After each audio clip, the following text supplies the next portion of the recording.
근데 ağaçlar kesilip dağda Asman толған түн шашаң күн көз жұмғанда көрінбейді шамда Тыңдашы келе табиғат жауда Ол бізге ана сондықтан сауа Жері, су, от, жер бір-біріне тең сондай мінсіз өзгеруді мүлдем қажет етпейді керісінше бізге өзгеру керек деп ешқашан кеш емес немесе ерте жүрегі байларды өзіңмен бірге ертем жалғыздың дауысы алыста ескімейді деген менде мен олай келіспеймін енді ойлашы біз бір болсақ не болады түсіндің ба жетсең әкел бізді бер біздің әлім бөлінеді дауысын дейді адамдарға төкке қуаты бар және күші жоқ сүйетін сендер жоғалтырып алдыңдар мен берген бір қасиетті махаббат ренжиді мені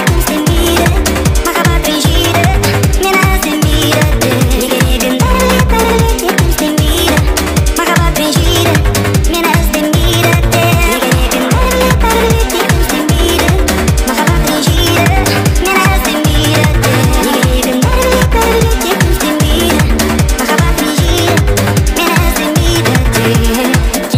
қару-жарақ не үшін қажет деп адам-адамнан қорқатын кезге де жеттік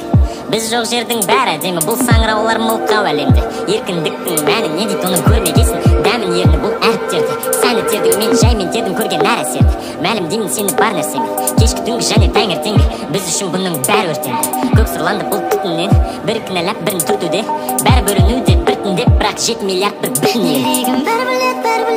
7 миллиард бір бүтін ел 7 миллиард бір бүтін ел